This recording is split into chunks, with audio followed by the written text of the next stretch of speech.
Beautiful. All right. Well, good morning. It's really lovely to be here. I've been working for Baptist World Aid now for nearly 2 years, and I love the opportunity to go and be part of Baptist churches all around our state, South Australia and Northern Territory. I've got my Darwin trip booked in. Once it starts to get really cold here again, the end of May, I'm heading to the Territory for 10 days just to work hard. And so it's really lovely to be able to get around and to meet people and to talk about what we're up to at Baptist World Aid. Have we got some PowerPoint slides? Is that working? Beautiful. Can you see that? Great. So let's start by doing a Bible reading, and we can move on from there. So this is from Luke 14, 12 to 24. You may know this passage, and Michelle's already hinted at it earlier in the service and has taken the first half of my sermon. So you're going to get 20 minutes instead of 3 hours. No, not quite like that. So Jesus turned to his host and said, "When you throw a banquet, don't just invite your friends, relatives, or rich neighbours, for it's likely they will return the favour. It's better to invite those who never get an invitation. Invite the poor to your banquet, along with the outcast, the handicapped, and the blind, those who could never repay you the favour. Then you will experience a great blessing in this life, and at the resurrection of the godly, you will receive a full reward." When they heard this, one of the dinner guests said to Jesus, there's always one at the dinner table, right? Who, and like probably me, but who wants to just let Jesus know that they really understand what he's talking about. They get it. They're on board. So one of the dinner guests said to Jesus, "Someday God will have a kingdom feast, and how happy and privileged will be the ones who get to share in that joy." If you want to understand it, I can't spend a whole lot of time explaining how much those two statements great. But imagine the classic example we've had last year is when people are protesting Black Lives Matter and someone stands up and says, yes, but all lives matter. That's the same thing, right? How blessed it'll be, we'll all be there. Jesus, as he always does, replies with a parable. There was a man who invited many to join him in a great feast. When the day for the feast arrived, the host instructed his servant to notify all the invited guests and tell them, "Come, for everything is now ready for you." But one by one, they all made excuses. One said, "I can't come, I just bought some property and I'm obligated to go and look it over." Another said, "Please accept my regrets, for I just purchased 5 teams of oxen and I need to make sure they can pull the plough." Another one said, "I can't come because I just got married." The servant reported back to the host and told him of all their excuses. So the master became angry and said to his servant, "Go at once throughout the city and invite anyone you can find, the poor, the blind, the disabled, the hurting, and the lonely, and invite them to my banquet." When the servant returned to his master, he said, "Sir, I've done what you've asked, but there's still room for more." So the master told him, "All right, go out again, and this time bring them all back with you. Persuade the beggars on the streets, the outcasts, even the homeless. Urgently insist that they come and enjoy the feast so that my house will be full. I say to you all, the one who receives an invitation to feast with me and makes excuses will never enjoy my banquet." So if we can just go to the next slide. N.T. Wright, who's a New Testament scholar, says in this passage there are 3 things going on. There's like this circular thing happening. He says, first of all, Jesus has been inviting God's people Israel to a great banquet, but many have refused. Okay, we get that bit, right? There's that surface thing. It's really interesting. Michelle said before, the invitation is for everyone. Back in Jesus' day, the invitation was really for the Jews. And God's people who'd been waiting for their Messiah to come for a long time, this was their invitation. Jesus was turning up and saying it's time to come and eat at the table. This picture of the kingdom coming, this picture of this great feast, this great banquet. The time has come. Jesus said the kingdom of God is at hand, right? It's here, it's tangible, it's within our grasp. And all you have to do is come and take your seat at the table. And so many people found reasons not to. So Jesus was sort of just pushing back. You've all been invited, but none of you are actually pulling up a chair. None of you are taking a seat that's been ascribed for you. You've refused. It's interesting, isn't it? The only people that miss out in God's kingdom are the ones who refuse to accept the invitation. Let that sink in. Secondly, we know that Luke was writing to the Gentiles rather than to the Jews. Luke wrote Luke and Acts and wrote them to a Gentile audience. So he was writing to the people who were the outcasts. He was writing to the people who were the ones who weren't in the initial invitation. And Jesus is saying, now the invitation is open to you.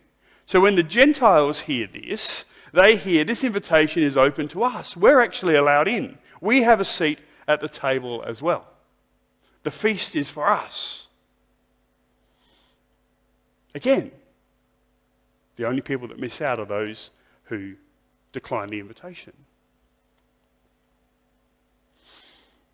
And then N.T. Wright says this really interesting thing going on in this passage, that those who have been dragged in, those who have been brought in from the very fringes, from the margins, from the places that people who would normally be excluded, and certainly the Jews did a really good job, the religious leaders did a really good job of excluding those people from worship and from the temple and from any types of community activity.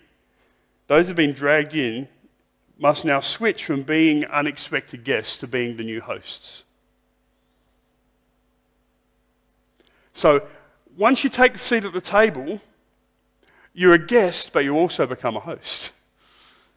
And we know that Jesus in other places saves all those hosts and tells them to go out and invite more people. Like there's this circular thing going on. An invitation to a seat at the table doesn't mean you get to sit at the table and sit back and relax and just enjoy the feast for the rest of your life. There's still work to be done. There's still more people to invite. There's still more people to create space for. So God invites us in so that we in turn can continue his mission of announcing and being good news to the poor.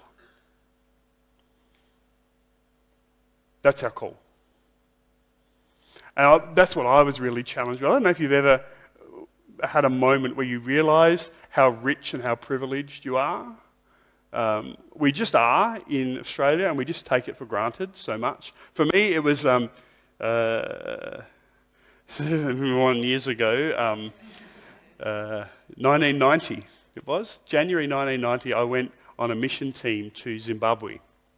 And I had an amazing experience travelling all over Zimbabwe, but the day that I think stands out the most for me was a day that we were billeted out. And we were billeted out with a white Zimbabwean family who were very wealthy.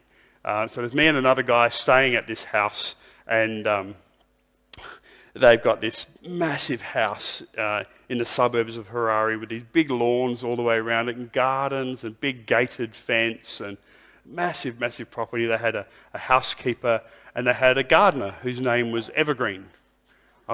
I'm pretty sure that wasn't his actual African name, but that's what they called him. And we became friends with Evergreen in a few days that we were staying there, and we had an afternoon off, and he really wanted to take us to meet his family. He said, they don't live far from here, it's a short walk. So we went sort of out the back gate, left this palatial 2-storey massive house with all its land and gardens, and we walked out the back gate and walked for about 10 minutes, and we came to this slum on the outskirts of Harare. Just literally 10 minutes walk away. And we went through a few places, and all the houses, you know, like those knocked together houses made from scraps of tin and scraps of wood, and usually just have some sort of towel or blanket or something hanging for the door. And we got to his parents' house, and we went in, and it was about lunchtime, and they knew we were coming, so they prepared lunch for us. And it became very obvious that what they'd done is they'd cooked all the food they had in the house for us. And then my friend and I sat there, and the other 3 or 4 people there sat and watched us eat. Probably their only meat they'd have for the week. And there was a lot of it.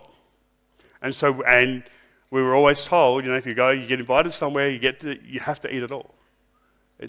So we sat there eating their week's food in front of them while they smiled and beamed at us. We stayed there for about an hour and a half or something, I don't know, it wasn't that long. And Evergreen said, now you have to come and meet my cousins. So we went a bit further through this slum and found another house that looked pretty much the same, went inside, and guess what they'd done? They'd prepared lunch for us. And so we sat down again and ate all of their food for the week while them and their kids all sat there beaming and smiling at us. And then Evergreen says, now I need you to meet some other family members. So we went to another house. By this time it was, 3 o'clock in the afternoon or something. And guess what they'd done?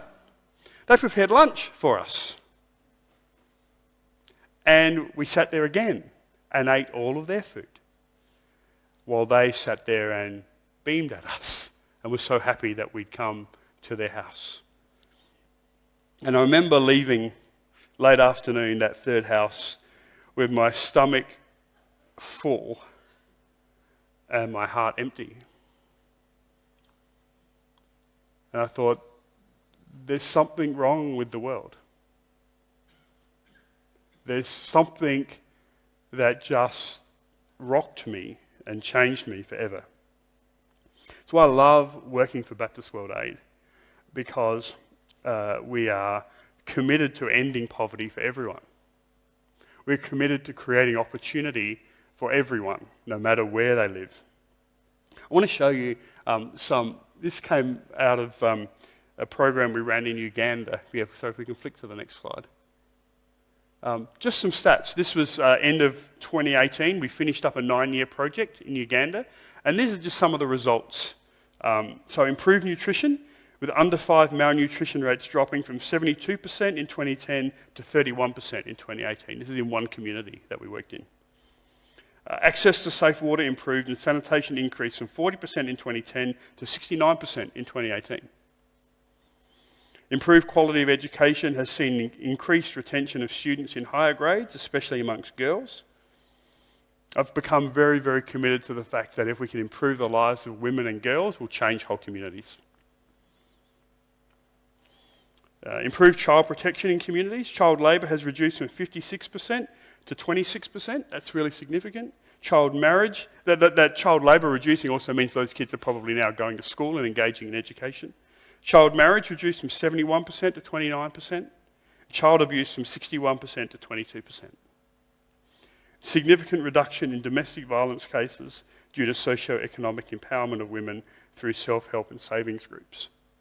We know forget last year, let's not talk about 2020, but before that, world poverty, extreme poverty, had dropped on average 1% per year for the last 25 years. So about a 25% reduction in extreme poverty in the world, mainly through Christian agencies, not just through Christian agencies, but mainly through Christian agencies who did community development. That's a significant change. Then I don't know if you know, if we can flick to the next slide, there's this thing that happened last year. You may have heard of it. There was some flu thing that went around or something. I was in Cambodia this time last year. I got some travel in just before the whole thing shut down. And we're in Phnom Penh airport, and there's this little guy, he's about this big, and he had a suitcase that was about this big. And people in Cambodia were just starting to wear masks, and so he was walking through the airport and huffing and puffing and couldn't breathe and dragging this big suitcase, and he stopped in the middle of the airport and he pulled his mask down. And then he went, he just coughed everywhere, and then put his mask back on, picked up his suitcase and kept going. And there's a whole bunch of us standing around going, not sure that's safe. But coronavirus hit, and we know that in the 12 months or so that we've now faced with this, most of those 25-year gains in alleviating world poverty have been reversed. We're back to where we were 25 years ago.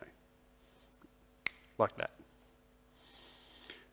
Western countries, the shops closed, so all the places that had placed orders with clothing factories just cancelled their orders, even though the factories had bought all the materials and were in the middle of making the stuff. They just cancelled the orders. All the people that worked in factories went back to their villages. All sorts of stuff happened, and it's still happening and will continue to happen for a long time.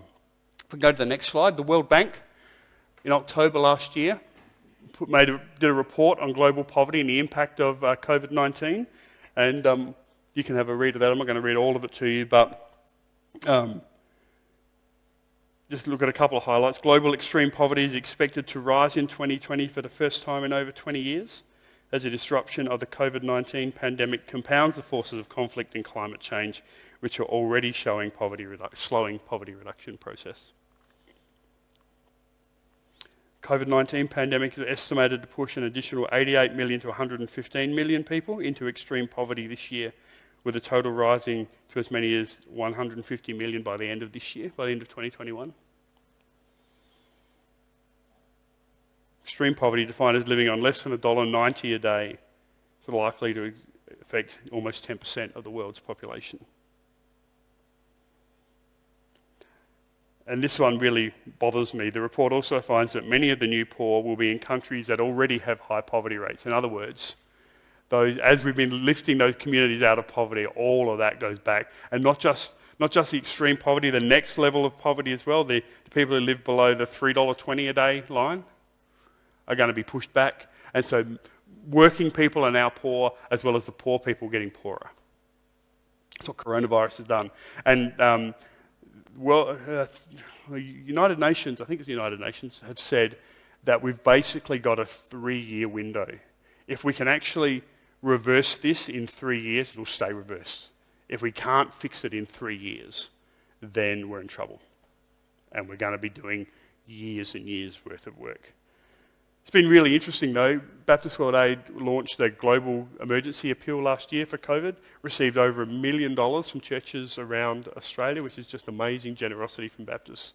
Up until the 30th of June last year, and so in the first few months of that appeal, we'd already sent about $500,000 overseas, and this year, this financial year so far, $420,000 has gone overseas to communities to do some things like, if you can just flick that next slide up, our partners overseas have been amazing the way they've adapted to dealing with the poor in this time. So volunteer-driven remote implementation, that sounds really technical. What it means is, rather than our workers going out into the villages, because they haven't been able to, they've recruited and trained volunteers over Zoom, over the telephone, over WhatsApp, and over all sorts of different ways, and released volunteers to do some stuff in their villages.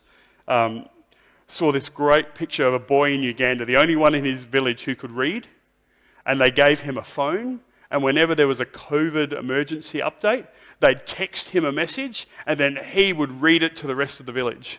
He's about 11 or 12 years old, and he became the communication channel for the whole village about what's going on for COVID in their region.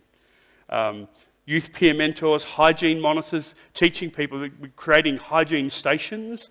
In Africa, again, amazing pictures of someone.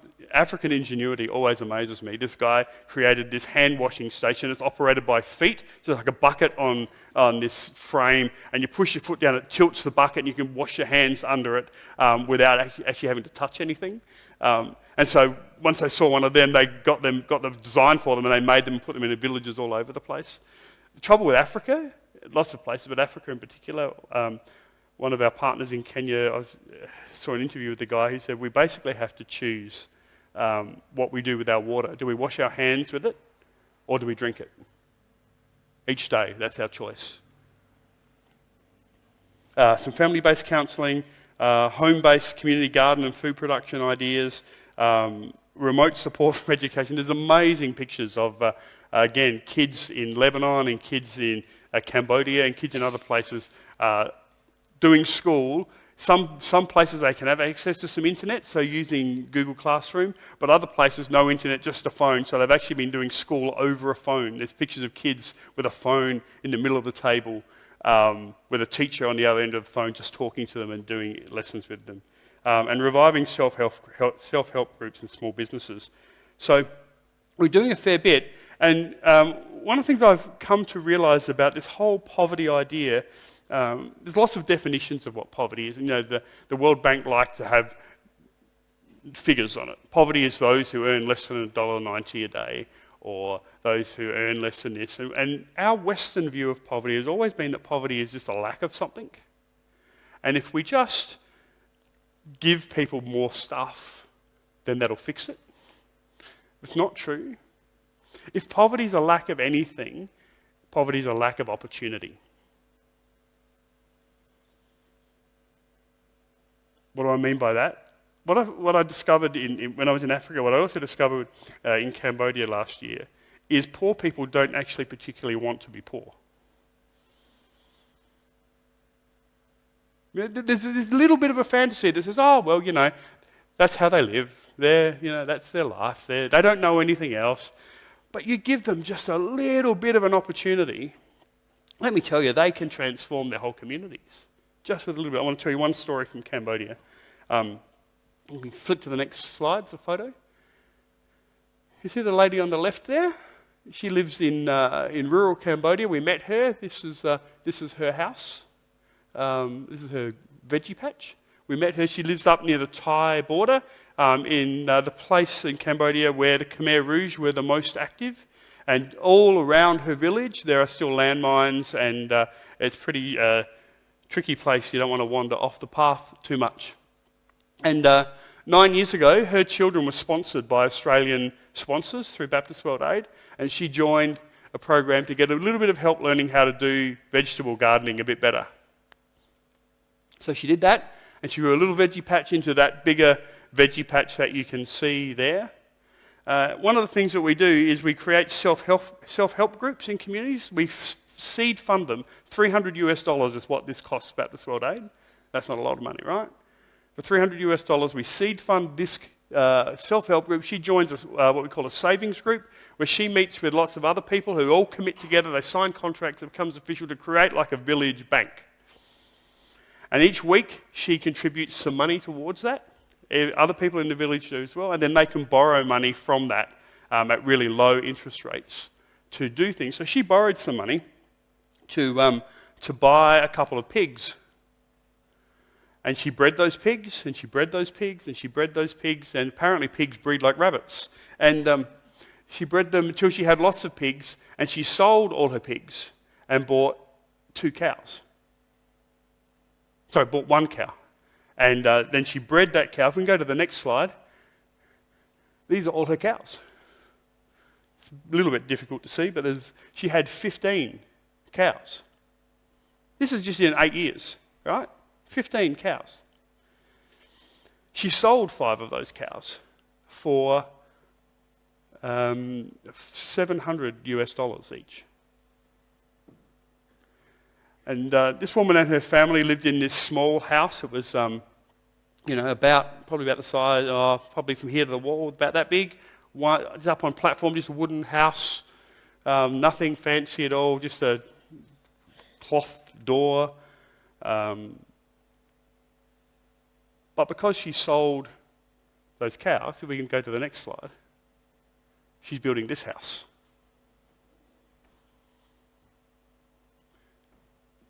I had to block her kids out because we don't show photos of kids like that, but that's her. That's her house. All because she joined a savings group, all because a couple of Australian sponsors sponsored her kids and sponsored her community.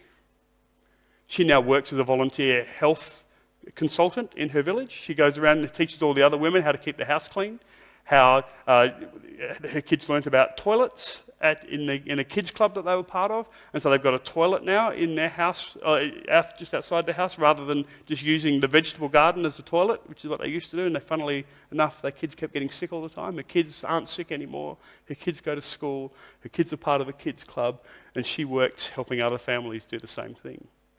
And what did it cost us? $300. We're committed to having an opportunity for all. We believe that when Jesus said there's a seat at the table for everyone, that he actually meant it. He actually meant it. There's a seat at the table for everyone, and it's not just about salvation. It's not just about spiritual things. It's about practical life things every day. And here's the thing, we're invited to the table as well. We get to sit at the same table as her. And just as she was invited in, and just as she now serves her community, the same for us. There's opportunities for us as well. Opportunity for all doesn't just mean, again, this Western thing of we have some resources and we send it to Cambodia or Uganda or Kenya or wherever we send it to. It's not just about that. It's about we get involved in this.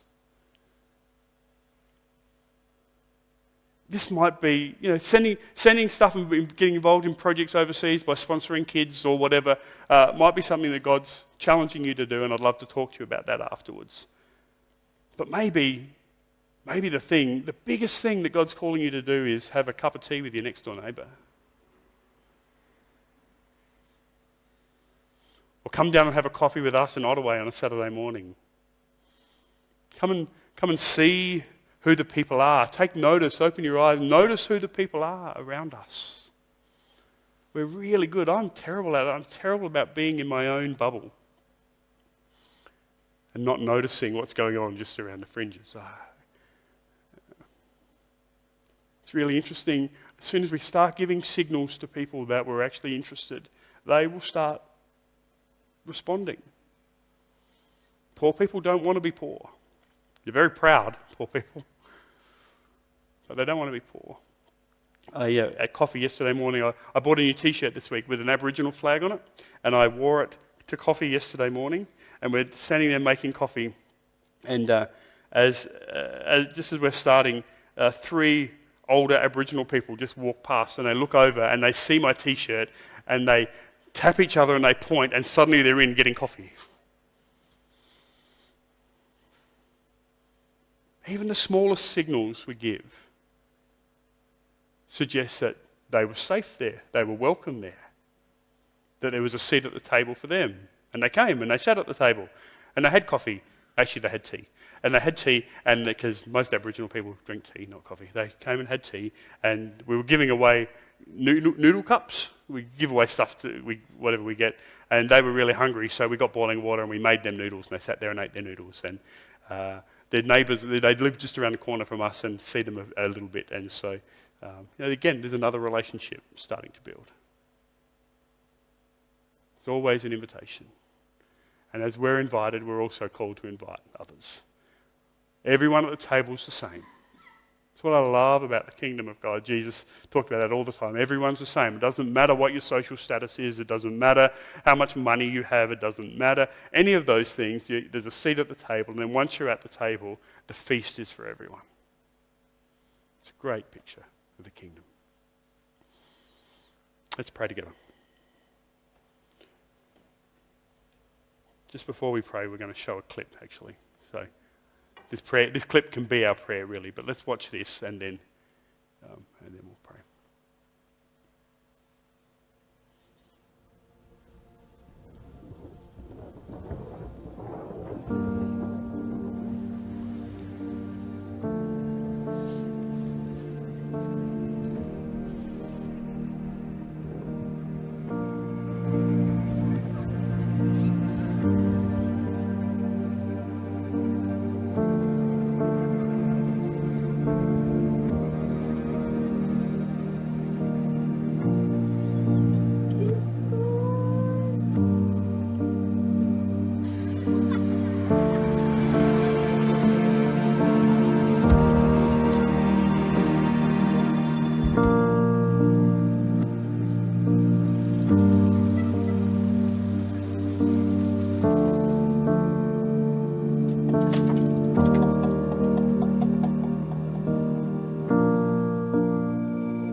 Don't use that link, it doesn't work anymore.